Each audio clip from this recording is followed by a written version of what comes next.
Okay, there we go. Okay, so just a brief history of time here.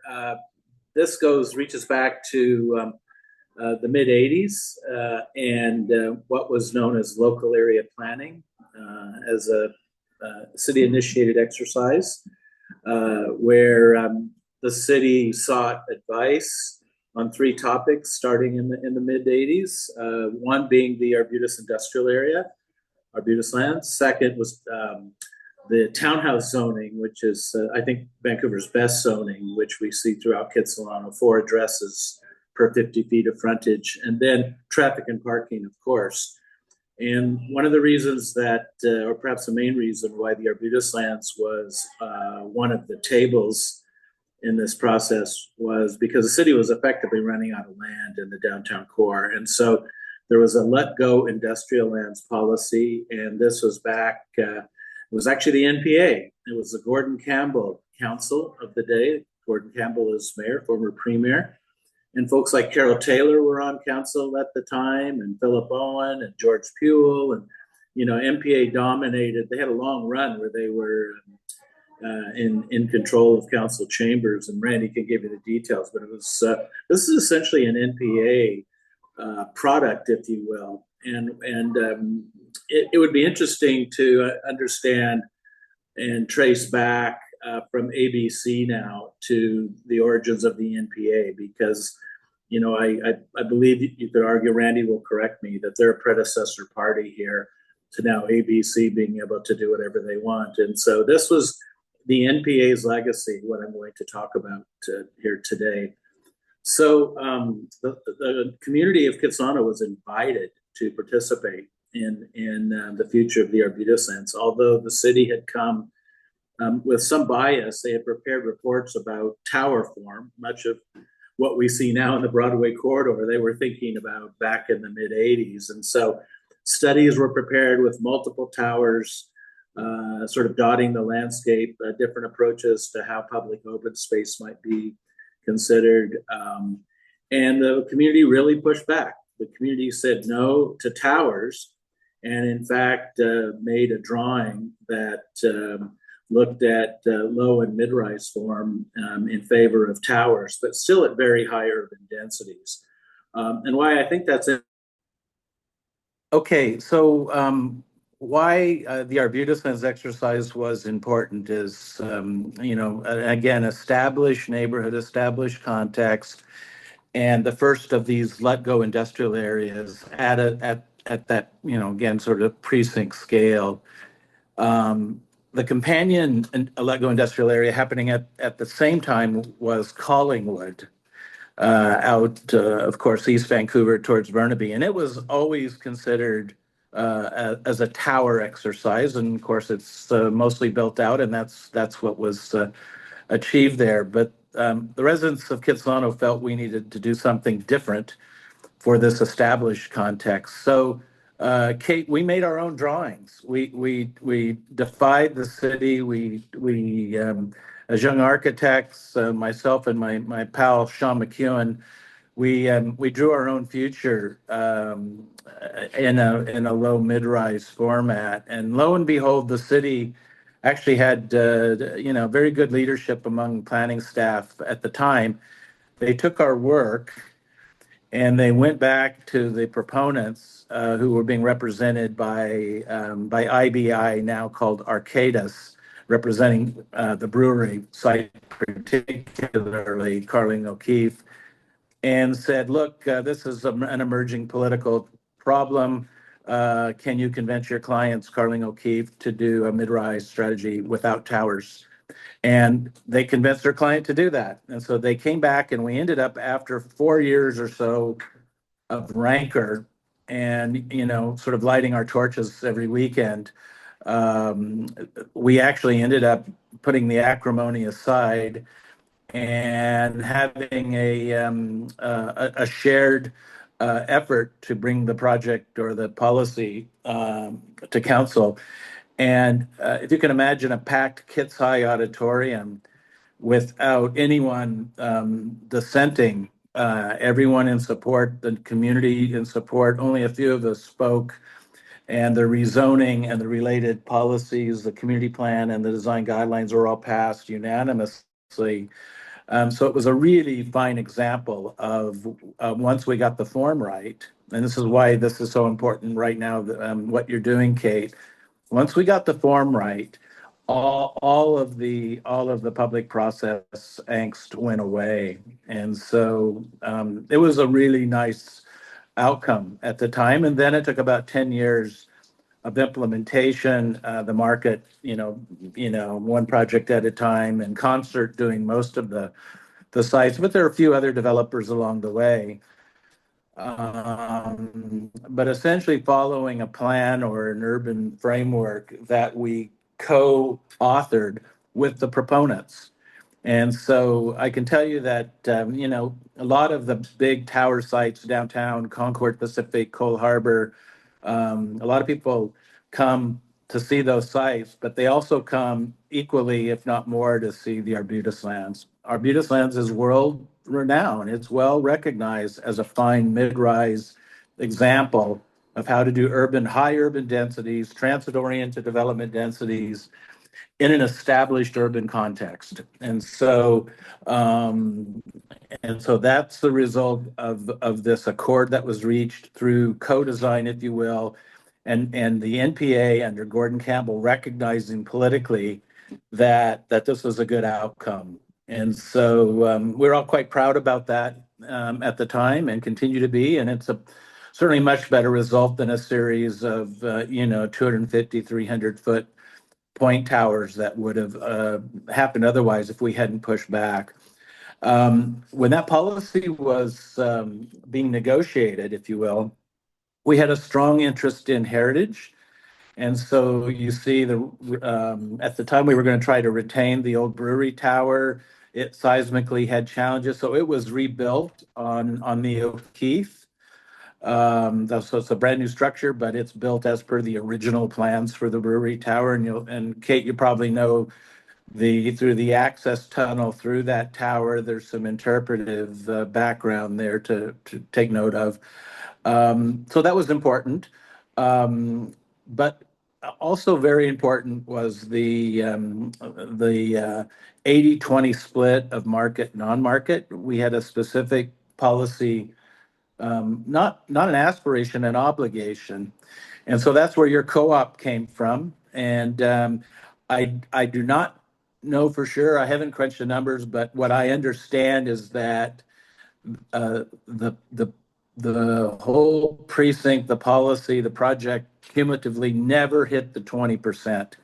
It's, I believe, only around 10%. So when I think about any further development, which was never anticipated, both for the BC Tel site and we'll talk about the Fraser Academy site, those should be doing a little bit of heavy lifting on non-market, where the city secures those units or secures through a airspace parcel title to some units, not modest market rental or below market rental, non-market specifically. So that 20% was never achieved. And if they're going to open which they are, of course, if they're going to open these policies back up, or the prospect of towers back up, then there needs to be some sort of demonstrable public amenity in the form of non-market housing, in my view, anyway.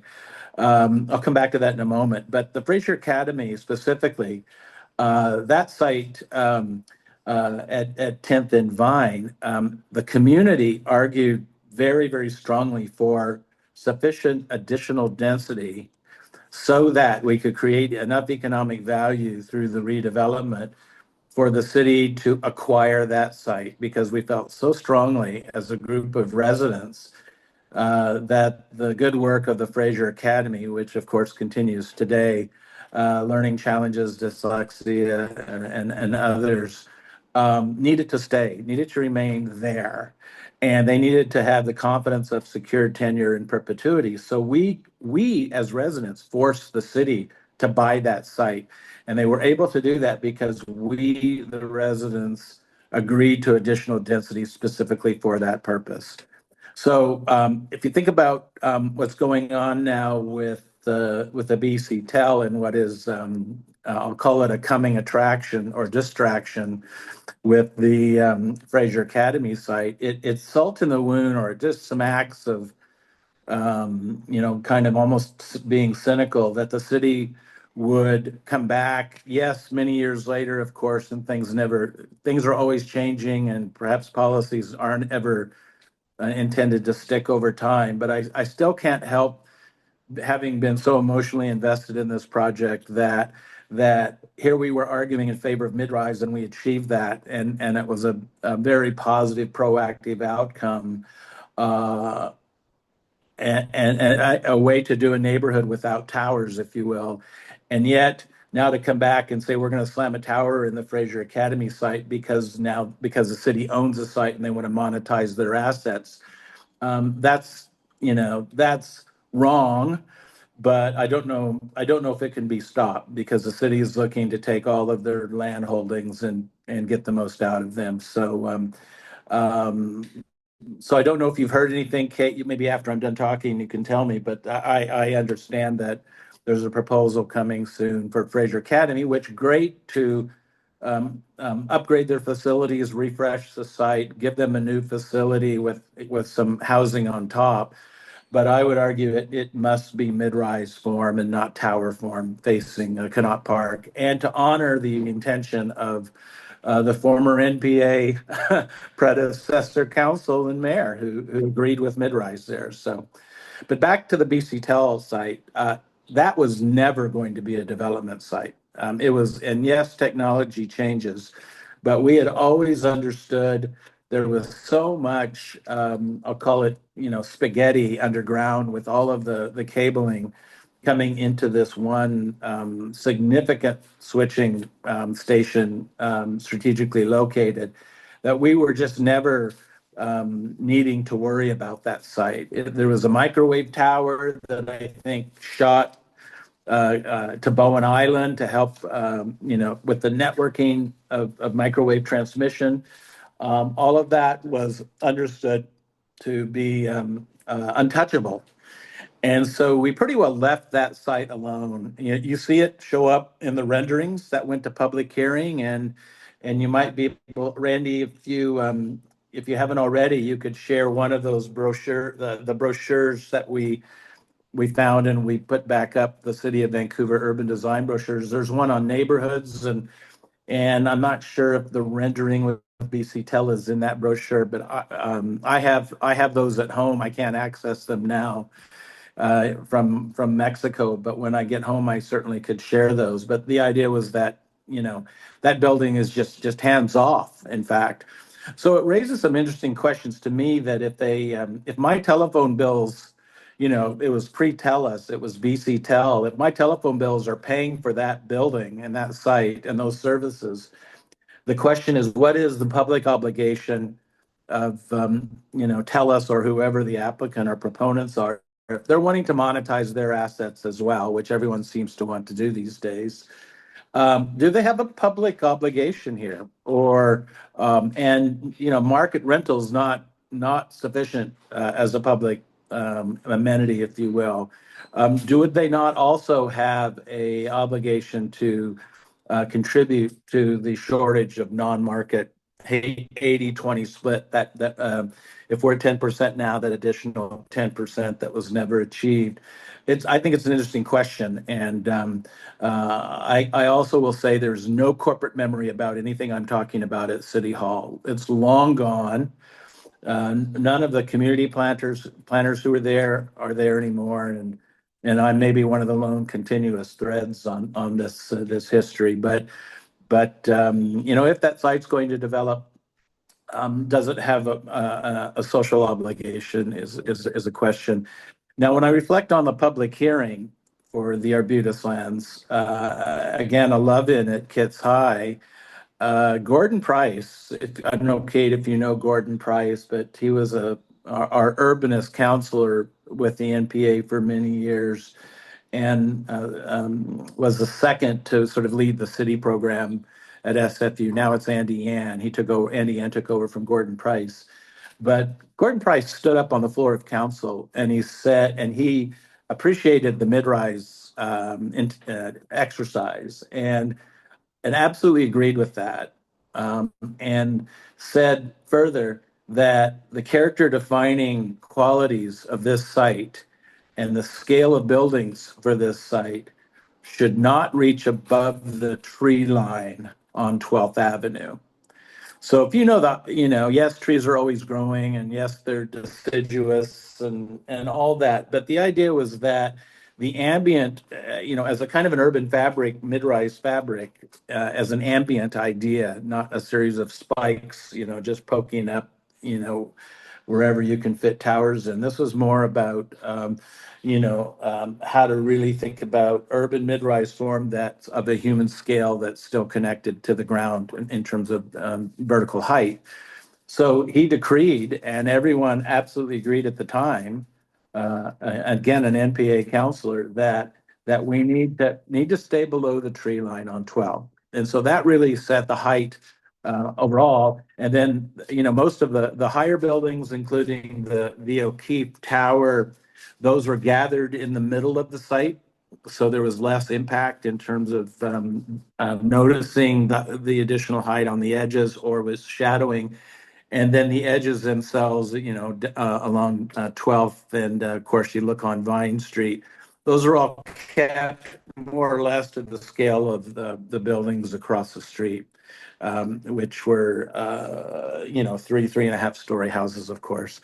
So that's interesting. And so if now all of a sudden they've opened up the conversation, absent of corporate memory, and I believe with all of the policies, Randy, you'll correct me, having been rescinded in favor of the citywide plan, the kind of very simplistic conceptual citywide plan. If all of this hard work over many, many years by the residents, the community, yes, 30 years ago, I appreciate that, but 30 years isn't that long in city building time, by the way. Um, but now they're opening it up to at least two sites that have been, essentially earmarked and I think, being considered for tower form.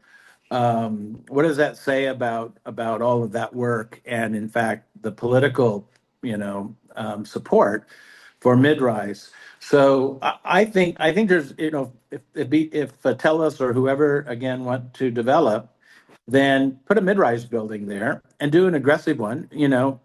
Kate, how tall is your co-op? Is it 8 stories or 9 stories? I Uh, can't the remember. tower is 6, and then there's the It's townhomes that are 3. so it's only 6. Yeah. See, if you said, look, times are different, the policies actually aren't there to be argued against. They've been really unfortunate, but they've been rescinded. If they've been rescinded, so there's nothing that the city has to defend, if you will. Then maybe the height of the O'Keefe isn't so bad as a mid-rise apartment form. And is that Eight 10? stories. Well, 8 stories. I'm thinking, 8? maybe you could do 8 there. Maybe you could do 8 for the Fraser Academy, recognizing that you need to fit in the Fraser Academy program at 2 or 3 stories, and then you could do another 4 or 5 of for a city-owned site, a taxpayer-owned site. Another 4 or 5 of non-market to hit that 20% obligation. Sure, why not? But to just cash out with the idea that tower form monetizing assets is what is as far as this conversation is going to go. It's flat out wrong. But again, no corporate memory, and it's just going to be pretty difficult to argue against this. I think there's probably some momentum, but what else can I tell you? Yeah, some modest height there. I think many of us were very surprised when the Arbutus lands was included in the citywide policies because everyone thought it was completed. It was complete. We never expected the Fraser Academy site to redevelop, and again, certainly the BC Tel site. So why would you worry about it? It's done, and again, it serves as a fine example of mid-rise community that many people come and visit. So why would you now go back and bugger that up unless there's some mainly social benefit coming out of it. But the form is still has to drive this, the right form. And if you're going to do this, then what you're effectively doing is completing the precinct. And so you've done all this good work over many years, and now you're going to come in at the more than 11th hour and drop a couple of foreign objects grafted on that were argued off the table in the very beginning after many, many hours of public consultation. So I'll just stop there. There's a lot to maybe consider, but I think there's 4 or 5 points there to be made to this council that reminds them and sort of pressures them to tell staff to go back and renegotiate, call it semi-aggressive mid-rise form that delivers on social obligation that was never fully realized. I'll stop there.